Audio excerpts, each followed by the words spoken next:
할렐루야. 주님께서 우리와 같이 하십니다. 하나님이 함께 하시니 오늘도 우리에게 좋은 일이 있을 줄 믿습니다. 오늘은 누가복음 9장 1절에서 9절까지의 말씀 같이 보시겠습니다. 누가복음 9장 1절부터 9절까지 우리 한 절씩 합독하겠습니다. 예수께서 12제자를 불러 모으사 모든 귀신을 제어하며 병을 고치는 능력과 권위를 주시고 하나님의 나라를 전파하며 앓는 자를 고치게 하려고 내보내시며 이르시되 여행을 위하여 아무것도 가지지 말라.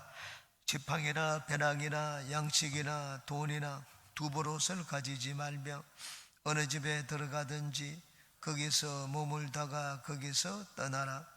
누구든지 너희를 영접하지 아니하거든 그 성에서 떠날 때에 너희 발에서 먼지를 떨어버려 그들에게 증거를 삼으라 하시니 제자들이 나가 각 마을에 두루 다니며 곳곳에 복음을 전하며 병을 고치더라. 분봉왕 헤롯이 이 모든 일을 듣고 심히 당황하니 이는 어떤 사람은 요한이 죽은 자 가운데서 살아났다고도 하며 어떤 사람은 엘리야가 나타났다고도 하여 어떤 사람은 옛 선지자 한 사람이 다시 살아났다고도 함이라. 헤롯이 이르되 요한은 내가 목을 베었거늘 이제 이런 일이 들리니 이 사람이 누군가 하며 그를 보고자 하더라. 아멘. 예수님이 12제자를 파송할 때 이런 지시를 하셨습니다. 복음을 전할 때 몇 가지 이 복음 전도자가 가져야 될 규칙을 말씀해 주셨습니다. 이 말씀을 들을 때 우리도 또 이것을 마음에 새겨서 복음을 전하고 또 하나님의 돌보심을 받는 우리 삶이 되시기를 바라겠습니다. 한 절씩 보겠습니다. 1절입니다. 예수께서 12제자를 불러 모으사 모든 귀신을 제어하며 병을 고치는 능력과 권위를 주시고 예수님이 파송을 할 때 다른 사람 파송하지 않았습니다. 12제자를 불렀습니다. 무들 가운데 아무나 선착순 12명 오너라 그렇게 하지 않았습니다. 12제자, 이 12제자는 앞에서 6장에 보면은 예수님이 밤이 맞도록 기도하여 뽑은 제자들입니다. 예수님이 선택했습니다. 누가 나와 같이 복음을 전하는데 동참하면 좋겠는가? 예수님을 따르는 많은 무리들이 있었지만은 예수님께서는 기도하시고 그들을 선택을 하셨습니다. 이들을 이제 예수님이 내어보내셨습니다. 그러므로 우리가 주의 종이 되려고 하는 자들은 우리 주님의 부르심을 받고 선택을 받아야 됩니다. 그래서 주님의 보내심을 받아서 나가서 일을 하는 것입니다. 내가 막 지원한다고 해서 주님은 지원자들을 받지를 않습니다. 주님이 택하여 사용하신 자들은 먼저 주님이 선택을 하시고 뽑은 자들이었습니다. 저는 처음에 막 내가 열심히 있고 성령으로 충만하다고 생각해서 주의 종이 되려고 했습니다. 그때는 주님이 저를 사용하지 않으셨습니다. 나중에 주님이 저를 직접 부르셨습니다. 그래서 저는 주의 종이 되었습니다. 젊은 이 신학생들이 저한테 와서 상담을 많이 합니다. 내가 지금 이 마음에는 주의 종이 된 그런 열정도 없고 부르심의 확신도 없는데 어머님이 가라고 해서 왔다. 집에서 가족들이 너는 주의 종이다. 그렇게 해서 어릴 때 하나님 앞에 헌신을 했다. 그렇게 해서 한 세대 오고 주의 종이 되었다고 합니다. 그런데 마음에 신학교는 왔지만 주의 종에 대한 그런 확신이 없다고 합니다. 그때 저는 그들에게 분명하게 얘기해 주었습니다. 신학교 공부하는 동안에 분명히 주의 종에 주님이 부르셨다는 확신을 체험을 해라. 확신을 갖지 못하고 주의 종이 되면은 어려움을 많이 겪고 어려움을 겪을 때는 뒤돌아서게 된다는 말을 해 주었습니다. 주의 종이 되고자 하는 자는 주님의 분명한 부르심을 받아야 됩니다. 그 확신을 가지고 주님이 일을 해야지 어려움을 견딜 때 만날 때 그것을 견뎌낼 수가 있습니다. 모든 귀신을 제어하며 병을 고치는 능력과 권위를 주시고 택하신 일꾼들을 주님이 내어 보낼 때 그들에게 무기를 들려주셨습니다. 영적 전쟁입니다. 전쟁을 하는데 군인들에게 무기를 주지 않고 나가서 싸움을 할 수가 있습니까? 러시아와 우크라이나가 전쟁을 하는데 러시아가 뭐 아무나 죄수들을 불렀습니다. 죄수들을 불러가지고 6개월 동안 전쟁에 나가서 복무하면 어떤 죄도 사하여 주겠다. 그 다음 이제 뭐 살인 죄를 짓더라도 사하여 준다. 이렇게 해서 그들을 모집을 했습니다. 그런데 전쟁에 나가는데 총알바지가 되었습니다. 왜? 무기를 주지 않았기 때문입니다. 상대방은 진짜 고성능 무기를 가지고 있는데 아무 무기도 가지지 않고 훈련도 받지 않습니다. 전쟁 훈련도 받지 않고 무기도 제대로 공급해 주지 않고 나가서 싸우면 싸울 수가 있습니까? 단지 상대방의 공격을 좀 늦추기 위해 가지고 총알바지로 그들을 사용해 가지고 한때 어려움을 많이 겪는 것을 봤습니다. 주님은 우리를 전쟁터로 내보낼 때 우리에게 마귀를 대항하여 싸울 그런 무기를 공급해 주셨습니다. 여기 귀신을 제어하며 우리가 전쟁을 하는 대상은 사람이 아닙니다.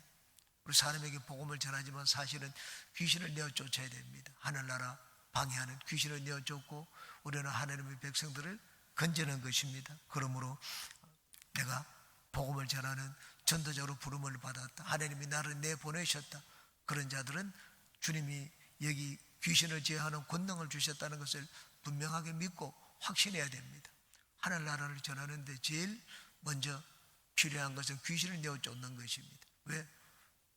하늘 그 사람들 배후에 탁 지키고 서 있는 것이 귀신이기 때문입니다. 우리의 시름은 혈과 육에 대한 것이 아니라고 했습니다. 정사와 권세와 이 세상 주관자들과 어두움의 세력들에 대한 것이라고 했습니다. 그러므로 먼저 우리는 귀신을 쫓아내어야 됩니다. 병을 고치는 능력을 또한 주셨습니다. 뒤에 다시 한번 나옵니다. 2절에 보니까 하나님의 나라를 전파하며 앓는 자를 고치게 하려고 내보내시며 복음을 전하는데 제일 필요한 것이 병을 고치는 일입니다. 병 고침의 권능. 그래서 예수님은 병을 고치는 권능을 주셨습니다. 하나님의 나라와 병 고침은 뗄래야 뗄 수가 없습니다. 예도 순복음교회가 세계 최대의 교회가 된 것은 하나님이 조영기 목사님에게 병 고치는 권능을 주셨기 때문입니다. 병 고치는 권능을 주셨기 때문에 뭐 소경, 귀머거리, 안전병이 많은 병든 자들이 불광동 천막교회에 나와서 고침을 받았습니다. 하나님의 나라, 하나님의 천국 건설의 기반이 되는 것이 병고침입니다. 또 하나님이 그 일꾼들을 내보낼 때는 그냥 보내지 않고 하늘나라를 건설하기 위해서 병고침의 권능을 주셨다 하는 것을 믿어야 됩니다. 그래서 나가서 복음을 전할 때 단순히 입술로만 예수 믿으세요라고 말할 것이 아니라 그 가정에 문제가 있으면 문제를 위해서 기도하고 병이 있으면 질병을 쫓아내야 됩니다. 우리가 상대방을 위하여 복음을 듣는 자들을 위해서 기도할 때 병고침의 권능을 확신하며 기도해야 됩니다. 왜냐하면 하나님이 복음 전도자에게 그런 권능을 주셨기 때문입니다. 그 다음 이제 전도의 원칙들이 3절 이하에 나옵니다. 3절 같이 보겠습니다. 이르시되 여행을 위하여 아무것도 가지지 말라. 지팡이나 배낭이나 양식이나 돈이나 두부롯을 가지지 말며. 여행을 위해서 아무것도 갖지 말라고 했습니다. 지팡이나 배낭, 지팡이는 나를 보호하는 도구입니다. 이 다니는 데는 이 들짐승들이 많았기 때문에 그 광야입니다. 광야는 들짐승들이 많습니다. 그 들짐승들을 보호하기 위해서 지팡이를 가지고 다닙니다. 지팡이를 가지고 다니지 말라고 했습니다. 하나님이 보호하여 줄 것이라는 말입니다. 배낭은 짐을 넣고 다니는 것입니다. 옷도 갈아입어야 될 것이고 먹을 양식도 좀 넣고 다녀야 될 것입니다. 그런데 먹을 양식, 옷 갈아입을 것 그런 것 염려하지 말라고 했습니다. 아주 단순한 차림을 가지고 나가라고 했습니다. 그 복음을 듣는 사람들은 그런 차림을 가지고 복음 전하는 자들을 보면 놀랄 것입니다. 배낭을 가지고 뭐 물통도 들고 그러면 이 사람이 쭉 여행을 하면서 복음을 전하는구나 그렇게 얘기할 것인데 단순하게 오늘 집에서 나간 그런 차림을 가지고 나가라고 했습니다. 물어볼 것입니다. 어디서 어디로 가는 길입니까? 나는 어디서 나와가지고 어디로 가는 길입니다. 나온 지 얼마나 되었습니다. 어떻게 그런 차림으로 다닙니까? 하나님이 다 돌봐주십니다. 우리 차림 자체가, 우리의 복장 자체가 복음을 전하는 이 도구가 됩니다. 하나님이 어떻게 저렇게 전하는데 이 짐승에게 물려 죽지도 않고 굶어 죽지도 않고 지금까지 살아있느냐? 사람들이 그렇게 생각할 것입니다. 우리의 차림, 우리의 복장, 오늘날은 우리의 삶입니다. 우리 삶이 복음을 전하는 도구가 됩니다. 내가 어떤 삶을 사느냐? 예수님을 믿는 자들은 삶이 달라야 됩니다. 세상 사람들이 하는 것처럼 염려하고 근심하고 그런 말을 하면 사람들이 나를 봅니다. 저 속에 하나님이 있는지 봅니다.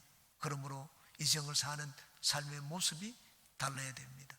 하나님이 나를 돌봐주신다 하는 그런 것을 우리의 삶의 모습으로 또 내 입술로 보여야 됩니다.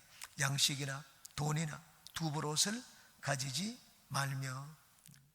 먼 길을 가는데 갈아입을 옷도 있어야 되지 않겠습니까? 근데 두벌옷 가지고 다니지 말라고 했습니다. 인도네시아 선교사로 한때 온 세상에 알려진 멜테리라는 선교사가 있었습니다. 멜테리 선교사는 1970년대 인도네시아를 선교한 복음 전도자입니다. 저희 소련 유학을 할 수 있는데 그걸 포기하고 정부의 장학금까지 받았습니다. 5년 동안 소련에 가서 유학생으로 공부할 수 있는 그런 기회를 포기를 했습니다. 그리고는 신학교를 갔습니다. 성령을 받고 난 다음 그것을 포기하고 신학교에 가서 주의종이 되었습니다. 그래서 인도네시아를 다니면서 복음을 전하는데 인도네시아는 우리보다 더 어려운 나라였습니다. 모든 것이 비포장 도로였습니다. 조금만 그러면 온몸에 먼지가 쌓입니다. 그런데 이 멜테리 선교사가 옷이 너무 더럽습니다. 주님, 내가 여기 한잠 낮잠을 잘 동안 나뭇가지 걸어놓을 테니까 주님이 좀 세탁을 해달라고 합니다. 그래서 옷을 벗어서 나뭇가지에 걸어놓고 자고 일어나면 진짜 태양보다도 더 희게 하나님이 세탁을 해주시곤 하는 이런 일들이 많이 일어났습니다. 양식이나 돈이나 두벌옷을 가지지 말라고 했습니다. 하나님의 돌보심을 믿으라는 말입니다. 내가 어디서 잠을 잘까? 무엇을 먹을까? 그리고 또 갈아입을 옷이 필요한데 그런 염려하지 말라고 말씀을 했습니다. 내가 진짜 하나님의 일을 하는 일꾼이라면 하나님은 그 일꾼을 돌봐주십니다. 일하는 소에게 망을 씌우지 말라고 말씀을 했습니다. 우리가 주의 종이든지 부름받아가 전문적으로 우리 복음을 전하는 전도사 목사든지 아니든지 내가 주님을 위해 가지고 다른 것 두 번째로 여기고 주님을 제일로 여겨서 복음을 전하는 것을 제일로 여겨서 그 일을 먼저 하면 하나님은 우리의 삶을 돌봐주십니다. 저는 주님 일을 할 때 하나님이 돌봐주시는 것 제 인생에 많이 체험을 했습니다. 수련 전도사 생활을 할 때 당시 사례비가 5분의 1도 생활비 5분의 1도 되지 않았습니다. 이전에 봤던 교사 봉급이 5분의 1도 되지 않았고 저희 아내는 화장품 하나 바르지를 못했습니다. 그런데 우리는 굶어 죽지 않았습니다. 하나님이 먹여 주셨습니다. 물론 다 사람들의 손을 통하여 도움을 받도록 하셨습니다. 제 인생이 제일 어려울 때가 미국에서 생활할 때였습니다. 특히 그 석사 과정을 마치고 박사 과정 들어갈 때 한 6개월 동안 그때 제일 제가 어려움을 겪었습니다. 이제 서울에 있던 아파트를 다 팔아가지고 공부하는 데 다 처분하고 2년이 되니까 다 바닥이 났습니다. 석사 과정은 마쳤는데 박사 과정에 응시를 하는데 들어가지 못하면 여의도에서 지원받을 길이 없습니다. 박사 과정에 들어가야지 지원을 해줍니다.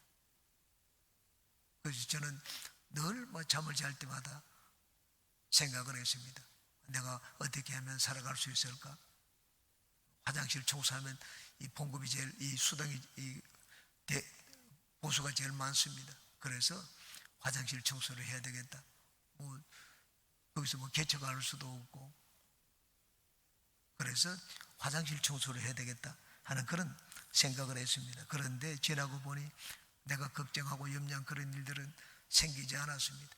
화장실 청소도 하지 않아도 되었고 그리고 자녀들도 하나님이 잘 길러주시고 한국 와서도 마찬가지였습니다. 제가 브라질에 갈 때는 내 집 살림을 해야 되었습니다. 브라질에서 저도 생활하고 또 서울에는 큰아이가 있고 수원에는 둘째 아이가 있고 또 대구에는 저희 어머님이 계십니다. 생활비를 네 군데 우리 다 나눠서야 됩니다. 저희 아내와 함께 맹세를 우리 브라질 가기 전에 의논을 했습니다. 여보, 당신이 결정하세요. 나를 따라가지 않아도 좋으니까는 한국에서 아이들을 돌보고 같이 있으려면 같이 있어도 좋다. 근데 브라질에 가면 매일 그냥 김치 못 먹고 손 빨고 생활해야 될지도 모른다. 그렇게 얘기를 했습니다. 아내가 지옥에 가더라도 저와 함께 가겠다. 그렇게 얘기를 했습니다. 그래서 브라질에 같이 갔습니다. 가보니까 브라질은 제 인생의 황금기였습니다. 모든 것이 부족함이 없었습니다. 내 집 살림을 할 수 있도록 하나님이 다 마련해 주신 것을 봤습니다. 당시 브라질은 한국의 국민소득의 4분의 1밖에 안 되는 나라였습니다. 그런데 브라질 교회를 가보니까 제일 부자 교회였습니다. 미국에 있는 교회는 비교가 되지 않을 정도로 사례비를 많이 주는 교회였습니다. 전혀 알지 못하고 목숨을 바치겠다고 생각하고 갔습니다. 그런데 하나님이 그렇게 돌봐주시는 것을 봤습니다. 우리가 진정으로 주님을 위한 주의 종이 되면 주님은 그 몸에 설 것을 돌봐주십니다. 걱정하지 말라고 했습니다. 지팡이를 가지고 가지 말고 전대를 가지고 가지 말고 돈이나 양식을 가지고 가지 말고 두부롯을 가지고 가지 말라고 했습니다. 내가 주님의 일을 하고자 하는 자, 주님을 위해서 난 복음을 위해서 살겠다고 결심을 하면 주님은 우리의 삶을 돌봐주십니다. 4절입니다. 어느 집에 들어가든지 거기서 머물다가 거기서 떠나라. 이쪽 저쪽 옮겨 다니지 말라는 말입니다. 어느 곳이 더 나은가? 그렇게 하지 말라고 했습니다. 필요하면 하나님이 옮기십니다. 오늘날도 이 교회 종들이 교회를 가서 일을 합니다. 보고 저기가 좀 더 대우가 낫다. 그럼 거기서 옮깁니다. 직장에 있는 사람들이 더 나은 이 보수를 주는 것, 더 나은 이 혜택이 있는 것, 좋은 장소를, 좋은 곳을 생각해서 옮기는 이 사람들이 많습니다. 저희 조카는 직장을 옮기는데 6개월이 안 됐는데 또 옮기고 하는 걸 봤습니다. 제 아들은 10년이 넘게 한 직장에 있는 걸 봤습니다. 제가 아들에게 물어봤습니다. 너도 좀 다른 데 옮기면 되지 않느냐? 그랬더니 저희 아들은 내가 있는 지금 직장이 좋다. 그렇게 해서 곳에서 일하는 것을 봤습니다. 이 하나님의 일을 하는 자, 주님이 그냥 좋은 곳 찾아가지고 저기가 더 대우가 나으니까 그쪽으로 가고 그런 생각 하지 말라고 했습니다. 하나님이 모든 것을 아십니다. 미국에서 한 이 부흥사 목사님이 부흥회를 갔습니다. 그 부흥회를 갔는데 그분을 대접하겠다고 넓은 나이가 든 노부부가 그분을 모시겠다고 했습니다. 그 부부집에 갔는데 늙은 노부부니까는 뭐 일하는데 뭐 빠릿빠릿하지를 못합니다. 음식도 재력이 있는 것도 아니고 음식도 맛있는 것 나오는 것도 아니고 편한 것도 아닙니다. 잘 사는 것도 아닙니다.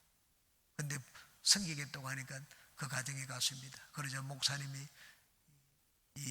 그곳 교회 목사님이 이 부흥 목사님을 에게 얘기를 했습니다. 한 젊은 부부가 섬기겠다고 하니 그 부부는 재력도 있고 또 훨씬 집도 좋고 그러니까 더 계시는 동안에 더 나을 것이다. 그곳으로 옮기시면 어떻겠느냐 그렇게 건의를 드렸습니다. 그랬더니 이 목사님이 기도를 했습니다. 기도를 하는데 하나님이 누가복음 10장 7절 뒤에 있는 말씀을 주셨습니다. 그 집에 유하며 그곳에서 주는 것을 먹고 마시라. 일꾼이 그 삭슬 받는 것이 마땅하니라.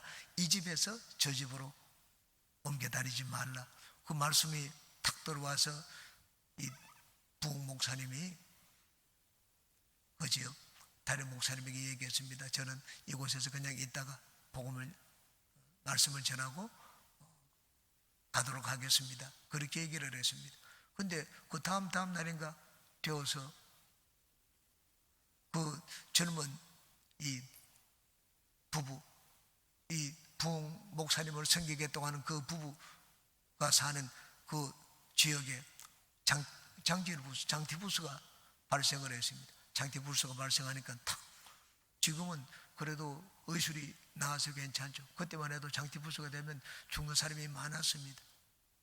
전염병이기 때문에. 그래서 줄을 쳐놓고 그 마을에 아무도 들어가지도 못하고 나오지도 못하도록 그렇게 그런 일을 당하고 말았습니다. 하나님은 모든 것을 아십니다. 그래서 그냥 좀 대우가 좋다고 이곳에서 저곳으로 옮겨 다니지 말라고 말씀을 했습니다. 그러므로 우리는 인생을 살 때 내 힘으로 그냥 내 인간의 지혜로 이렇게 하면 더 나을까 저렇게 하면 더 나을까 인간의 지혜를 앞세우지 말고 하나님의 지혜는 나보다 훨씬 뛰어나기 때문에 하나님의 지혜를 먼저 구하여 사는 우리가 되시기를 바랍니다. 5절 말씀 같이 보겠습니다. 누구든지 너희를 영접하지 아니하거든 그 성에서 떠날 때 너희 발에서 먼지를 떨어버려 그들에게 증거를 삼으라 하시니. 발에 먼지를 떨어버리라고 했습니다. 발에 먼지를 떠는 것은 나는 이제 너희와 상관이 없다는 것을 보이는 것입니다. 대접을 하면 그 집에 들어가서 하나님이 임하실 때까지 거기 있고 받아주지 않으면 그 성에 들어가지 말라고 했습니다. 그 성을 떠나도 좋다고 했습니다. 발에 문제를 떨인다는 말은 이제 하나님이 당신과 상관이 없다는 말입니다. 복음을 전하기 위해서 이 보냄을 받은 자는 하나님의 대사입니다. 탈무드에 보면은 보낸 자는 보내심을 받은 자는 보낸 자와 같다는 말이 있습니다. 보낸 자가 왕이면 보냄을 받은 자는 왕의 권위를 가지고 있습니다. 보낸 자가 성주이면 보냄을 받은 자는 성주의 권위를 가지고 있습니다. 보내심을 받은 자는 보냄을 받은 자와 같다. 그래서 이 보내심을 받은 자를 영접하지 않는 것은 보낸 자를 영접하지 않는 것입니다. 너희를 영접하면 나를 영접하는 것이고 나를 영접하면 나를 보내신 아버지를 영접하는 것이라고 예수님이 말씀을 하셨습니다. 그러므로 발에 문제를 떨어버리라는 말은 하나님이 이제는 그들과 상관이 없다는 말입니다. 여러분 나무 뿌리를 뽑아 보십시오. 뿌리 뽑힌 나무는 처음에는 그냥 살아있는 것처럼 보이지만 얼마 지나면 말라버리고 맙니다. 하나님 앞에 버림을 받은 자들은 뿌리를 뽑힌 나무와 같습니다. 전혀 너희들이 영접하지 않을 때는 개의하지 말고 그 집에서 떠나라고 말씀을 하셨습니다. 하나님은 주의 종에게 축복권도 주시고 심판을 하는 권세도 주셨습니다. 주의 종이 그 집에 평안을 빌면 복을 빌면 복이 그 집에 임할 것이라고 말씀을 했습니다. 주의 종이 거기서 먼지를 떨어버리면 바로 그 집안이 또 그 성이 하나님의 심판을 받을 것이라고 말씀을 했습니다. 그 주의 종에 대해서 항상 여러분은 이 존경하는 마음을 가지고 대해야 됩니다. 주의 종이 출신이나 성분 보잘것없다 내보다 못났다 배운 것도 없다 그것을 가지고 주의 종을 대하면 안 됩니다. 주의 종은 예수님이 선택한 자다. 예수님이 선택을 했기 때문에 예수님을 생각하고 예수님을 대접하는 것처럼 주의 종을 섬겨야 됩니다. 존경하고 섬겨야 됩니다. 그러면 하나님의 그를 보내신 주의 종을 보낸 자의 상을 우리는 받을 수가 있습니다. 6절 제자들이 나가 각 마을에 두루 다니며 곳곳에 복음을 전하며 병을 고치더라. 예수님 말씀하신 대로 제자들이 나가서 복음을 전했습니다. 곳곳에 다니며 복음을 전하며 병을 고치더라. 여기도 다른 많은 것들을 연결하지 않았습니다. 복음을 전할 때 병을 고쳤다고 말씀을 했습니다. 신유와 병고침 그건 뗄래야 뗄 수가 없는 것입니다. 우리 오정복음에 보면은 병고침의 복음이 있습니다. 우리가 무엇을 믿느냐? 병고침을 믿습니다. 예수님은 단순히 나가서 그냥 하늘나라에 대해서 좋은 말씀만 전하신 것이 아닙니다. 예수님이 복음을 전할 때 꼭 병을 고치셨습니다. 우리는 하나님 말씀을 제가 전하고 또 여러분 하나님 말씀을 듣습니다. 그러고 난 다음에 병고침을 위한 기도를 합니다. 예수님이 그렇게 하셨고 또 그렇게 명령을 하셨기 때문입니다. 그러므로 예수님을 믿는 자들은 병고침을 받을 그런 이 특별한 혜택을 받은 자구나 하는 것을 잊어버리면 안 됩니다. 여러분 병들었을 때 하나님을 찾기보다 하나님이 병을 고치기 원하신다 하는 그 마음과 믿음을 항상 가지시기를 주님의 이름으로 축원합니다. 헤롯에 대해서 7절입니다. 분봉왕 헤롯이 이 모든 일을 듣고 심히 당황하니 이는 어떤 사람은 요한이 죽은 자 가운데서 살아났다고도 하며, 분봉왕 헤롯은 갈릴리 지방을 다스리고 있던 헤롯 대왕의 아들입니다. 헤롯 대왕이 죽고 난 다음에 나라가 이제는 셋으로 넷으로 나누어졌습니다. 그 중에 갈릴리 지방을 맡은 이 지방 왕이 헤롯의 아들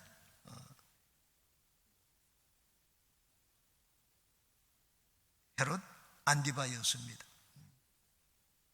이 헤롯 안디바가 침례 요한을 목쳐 죽였습니다. 의로운 자인 줄 헤롯 요한이 알았습니다. 그렇지만 아내 데리고 온 딸이 있습니다. 그 딸의 요구를 따라가지고 요구를 들어주어서 헤롯의 목을 받쳐가지고 가지고 왔습니다. 그러고 난 다음에 마음이 괴로웠습니다. 죄책감이 있었습니다. 그런데 사람들 소문이 나기를 예수님이 침례 요한이 살아난 자다 하는 그런 얘기를 들으니까 겁이 났습니다. 두려웠습니다. 여러분, 내가 죽인 사람이 살아났다, 그 영이 어느 누구에게 임하였다는 그 말을 들어보십시오. 두렵지 않겠습니까? 그래서 침례 요한은 두렵기도 하고 당황하기도 하고 아주 그래서 이 겁에 두려움에 사였습니다. 8절에 어떤 사람은 엘리야가 나타났다고도 하며 어떤 사람은 옛 선지자 한 사람이 다시 살아났다고도 함이라. 예수님은 선지자, 이스라엘의 선지자 이 계통이 두 가지 계통이 있습니다. 하나는 능력을 행하는 선지자입니다. 엘리야, 엘리사 계통의 선지자입니다. 하나는 문서 선지자입니다. 책을 남긴 문서 선지자, 사무엘, 그리고 이사야, 예레미야 이런 자들은 전부 다 자기 이름으로 책을 남겼습니다. 그 계통의 선지자가 있습니다. 예수님을 어떤 선지자로 여겼는가? 엘리야와 엘리사 계통의 선지자로 여겼습니다. 다 엘리야나 엘리사는 죽은 자를 살렸습니다. 예수님도 죽은 자를 살리시고 많은 병든 자를 고쳤습니다. 그래서 엘리야가 마지막에 다시 오리라고 했는데 이 엘리야의 영이 예수님에게 임하였다고 생각을 했습니다. 어떤 사람은 옛 선지자 한 사람이 다시 살아났다고도 함이라. 현재 이 뛰어난 일을 하는 사람을 보면 그 사람을 옛날의 영웅과 연결을 시킵니다. 옛날 이스라엘의 영웅이 있었습니다. 오늘 지금 잘할 때 옛날에 누구와 같다, 누구의 이 영이 임했다, 그렇게 얘기들을 하곤 했습니다. 그래서 옛날에 뛰어난 선지자의 영이 예수님에게 임해서 이런 놀라운 일을 행한다고 생각을 했습니다. 9절에 헤롯이 이르되 요한은 내가 목을 베었거늘 이제 이런 일이 들리니 이 사람이 누군가 하며 그를 보고자 하더라. 헤롯이 심히 당황하고 두려워한 모습을 보여줍니다. 그렇지만은 그가 실제로 예수님을 찾아가서 보지는 않았습니다. 나중에 예수님이 십자가에 달리실 때 체포당하여 본디오 빌라도가 예수님을 죽이기 싫어가지고 헤롯에게 보냈습니다. 이 헤롯, 이 분봉왕 헤롯이 유월절을 지내기 위해 가지고 명절을 지내기 위해서 당시 헤롯 궁에, 유다에 있는 헤롯 궁에 와 있었습니다. 헤롯 궁에 와 있을 때 그에게 보냈지만은 헤롯 안디바, 이 분봉왕 헤롯이 예수님을 다시 본디오 빌라도에게 돌려 보냈습니다. 왜? 이전부터 침례 요한을 죽이고 난 다음에 헤롯 대왕은 예수님에 대한 소문을 많이 들었습니다. 두려운 마음을 가지고 있었습니다. 그래서 한번 보기만 하고 그를 다시 돌려 보내었습니다. 예수님은 결론 말씀입니다. 당신은 혼자서 온 갈릴리를 다니면서 사역을 하시지 않았습니다. 제자들을 택했습니다. 그리고 제자들을 훈련시켰습니다. 그리고 그들을 보내어서 복음을 전하도록 만드셨습니다. 예수님이 하신 방법입니다. 얼마나 효과적인 방법입니까? 오늘도 마찬가지입니다. 예수님은 어느 한 사람을 통하여 모든 일을 다 하시지 않습니다. 예수님은 많은 사람들을 훈련시킵니다. 말씀으로 훈련시키고 능력을 주어서 나가서 복음을 전하도록 하십니다. 저 혼자 나가서 믿지 않는 사람에게 막 붙들고 복음을 전하는 것하고 우리 교회 성도 100명이면 100명, 200명이면 200명 다 나가서 복음을 전하는 것하고 어느 것이 더 효과가 있겠습니까? 우리 성도 전체가 나가서 복음을 전할 때 훨씬 더 큰 효과가 있을 것입니다. 오순절 교회는 이 뿌리가 얼마 되지 않습니다. 역사적인 이 연화는 얼마 되지 않지만은 한 120년 정도 밖에 되지 않습니다. 그런데 교세는 아주 강력합니다. 교세가 전 세계적으로 남미에서는 제일 교세가 큰 것이 오순절 교단입니다. 한국에도 순복음교회는 적은 숫자로 출발을 했지만은 그 교세는 지금 아주 굉장히 교회가 성장하고 교세가 굉장히 강합니다. 세계적으로 오순절 교회가 아주 급성장했습니다. 어떻게 오순절 교회가 그렇게 급성장했습니까? 오순절 교회의 특징 가운데 하나가 있습니다. 평신도 활용입니다. 평신도. 오순절 교회는 평신도들이 나가서 전도하는 교회다. 이것이 오순절 교회 아주 전통 가운데 하나입니다. 우리도 순복음교회 오순절 교회입니다. 우리가 다 예수님이 제자들을 보내신 것 이 말씀을 마음에 새기고 우리가 나가서 복음을 전하면 주님이 우리 삶을 돌봐 주시고 주님이 전도자와 함께 하신다 하는 이 믿음을 가지고 오늘도 만나는 사람에게 복음을 전하는 우리 모두가 되시기를 주님의 이름으로 축원합니다.